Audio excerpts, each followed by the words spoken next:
Salam alaikum jami'an. Je suis ravi de vous voir dans cette nouvelle séance consacrée pour les branches de sciences mathématiques A et B.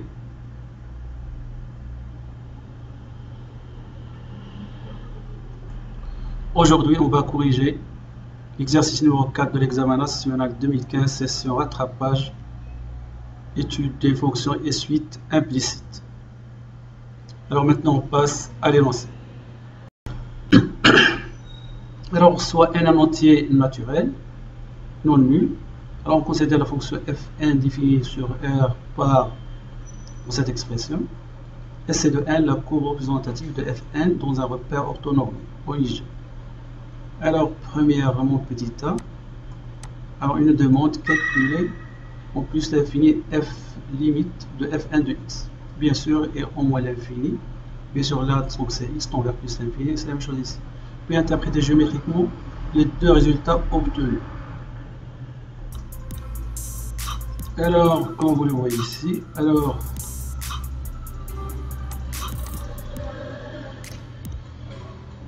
on calcule limite en plus l'infini. Alors la première, donc ça donne 1, donc c'est facile, car limite de ce terme-là, donc égal à 0.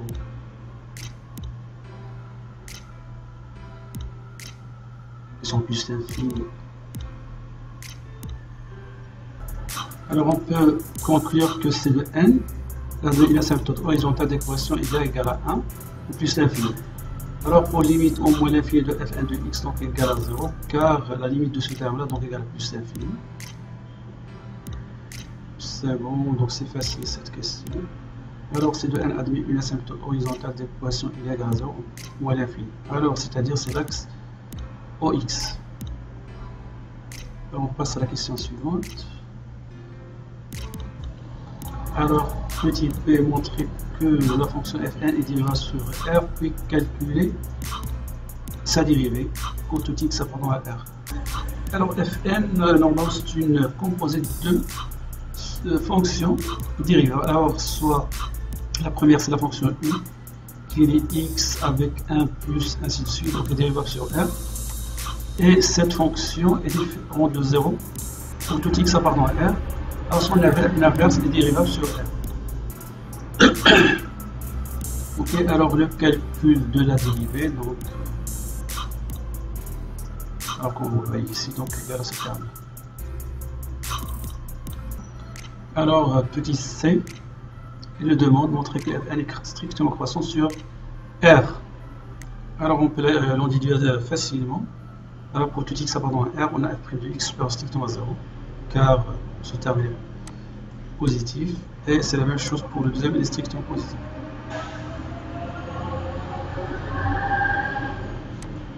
C'est bon?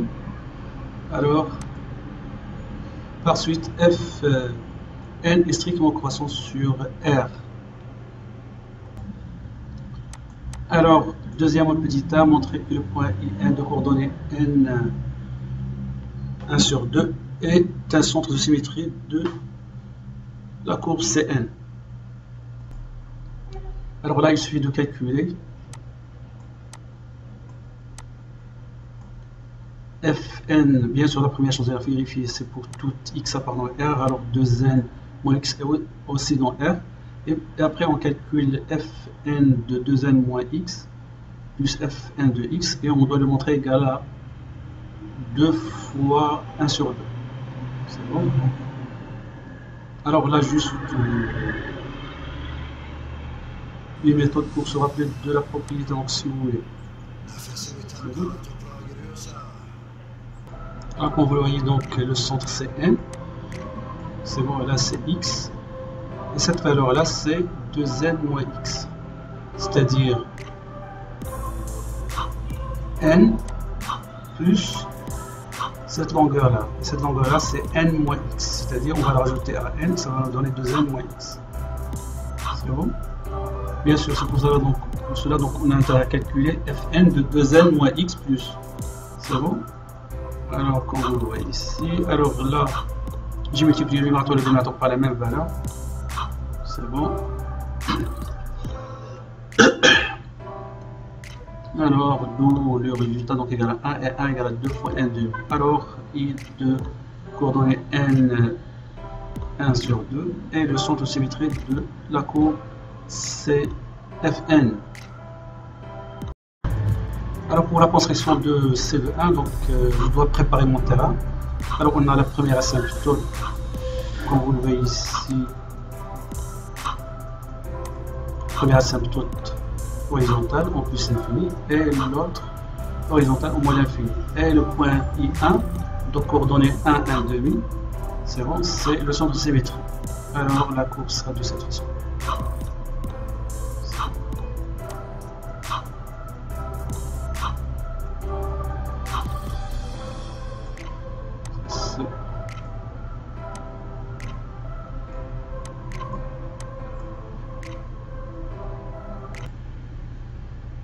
C'est bon, donc alors il nous demande de construire la courbe C1, donc on l'a déjà tracé. Alors maintenant, alors il demande de calculer l'aire du domaine, c'est bon, du domaine délimité par la courbe C1 et les droites d'équation x égale à 0, x égale à 1, y égale à 0. Alors voilà notre domaine, donc il parle donc alors x égale à 0, x égale à 1 et y égale à 0. Bien sûr, et notre courbe, alors c'était on doit calculer l'aire de cette partie. Alors on remarque que la courbe elle est au-dessus de l'axe OY, pardon, l'axe OX, c'est-à-dire notre fonction est toujours positive. Alors voilà la formule de l'aire. Donc c'est l'intégrale entre 0 et 1 de la valeur absolue de f1 dx ainsi de suite. C'est bon, donc il est important de indiquer l'étude de mesure de l'aire. Et on a notre f de x supérieur strictement à 0. Alors l'intégrale de la valeur absolue, donc c'est l'intégrale automatiquement de f1.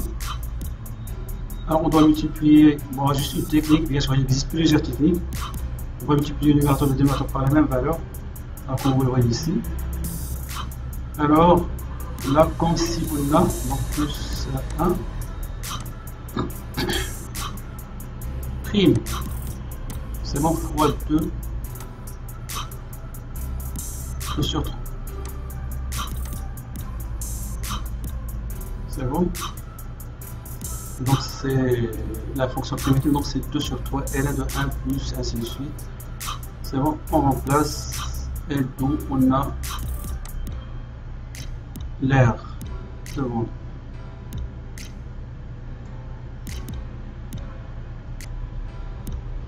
Alors troisième design me demande de montrer que pour tout n appartenant à l'étoile, l'équation f de x, pardon, fnx égale à x admet une solution unique notée un appartenant à l'intervalle 0 n ouvert.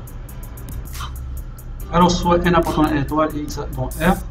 Alors l'équation fnx égale à x équivaut à fnx moins x égale à 0. Alors on pose g de n égale à fn de x moins x. Alors on va étudier les variations de cette fonction. Alors en premier lieu on calcule la dérivée. C'est bon, on calcule la dérivée. Alors on a trouvé un résultat strictement négatif. Donc g de n est continu et strictement décroissant sur l'intervalle 0n parce que cet intervalle est inclus dans R.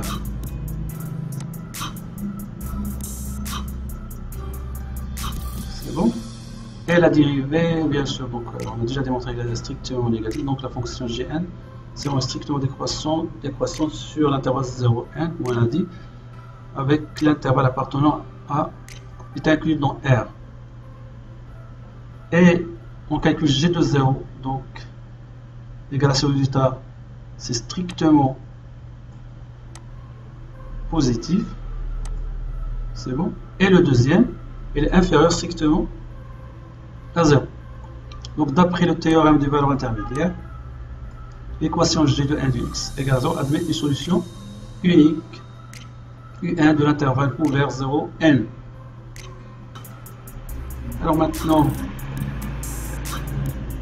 montrer que pour tout n appartenant à l'étoile, alors quel que soit x appartenant à R, fnx supérieur strictement à fn plus 1 de x. Alors là, on a la même valeur de x. Soit n appartenant à l'étoile x moins r, alors n est inférieur strictement à n plus 1. Alors, on multiplie par moins, par le moins, et on rajoute la même valeur x. Et après, on multiplie par moins 3 sur 2, c'est une valeur négative, donc on change de sens de l'égalité. Et après, on applique l'expo c'est une fonction croissante, et on rajoute 1. Bien sûr, ce résultat est strictement positif, c'est lui qui va nous permettre de passer à l'inverse. C'est bon, donc à l'inverse. Alors, cette expression, c'est fn de x, et cette expression, c'est fn plus 1 de x. Alors, deux le résultat demandé. Alors, troisième petit c, il nous demande de montrer que la suite n, bien sûr, 1 supérieur à 1, est strictement décroissant, on déduire qu'elle est convergente. Alors là, on va appliquer la propriété, bien le résultat qu'on a démontré en 3b.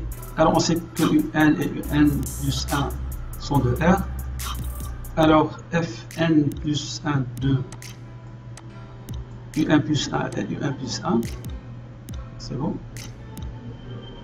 Alors U1 plus 1, donc c'est-à-dire le x, on va le remplacer avec U1 plus 1. C'est bon. Alors, et après, on soustrait U1 plus 1 des deux côtés de l'inégalité. Alors, cette expression, c'est Gn plus 1. Et l'autre, c'est Gn. Bien sûr, et ici on a U1 plus 1, et ici on a U1 plus 1. Et puisque Gn plus 1 de U1 plus 1 égale à 0, car c'est une solution, alors ce résultat va nous donner 0. Et on va le remplacer à nouveau avec G de n de Un, car Gn de Un égale à 0. C'est bon? Et l'égalité, ça reste toujours vrai. Okay. Alors là, on a Gn. Et puisque Gn est strictement décroissant sur R, alors Un est supérieur strictement à Un plus 1. C'est-à-dire on va inverser les termes. Alors par conséquent, la suite Un est strictement décroissante. Alors on a démontré que Un est strictement décroissante, et puisqu'elle est mineure par 0, car Un appartient à un intervalle 0, n, alors elle est convergente. Alors là, il nous reste la dernière question, calculer limite de Un. Alors, pour n appartenant à une étoile, on a Un est compris entre 0 et n, et Fn est strictement croissante. Alors on va l'appliquer au terme de l'égalité. Bien sûr, on conservera le même ordre. C'est bon. Et on a Fn de 0, donc supérieur strictement à 0, on l'a déjà calculé. C'est bon. Et Fn de n égale à n de n. Donc, et f de Un égale à Un. Alors, Un est comprise entre 0 et 1 de n. Et on va appliquer à nouveau la fonction n. F de Un, alors ça donne Un. Et Fn de 0, ça donne 1 sur 1 plus l'expo de 3 sur 2 n. Et de l'autre côté, donc c'est, comme vous le voyez ici, donc le calcul. Alors d'où notre Un est comprise entre ces deux termes. Bien sûr, ici on a l'inégalité stricte, alors implique l'inégalité large. C'est bon. Et là, on va passer à la limite. Alors ce terme tend vers 0. Et c'est la même chose pour le deuxième terme.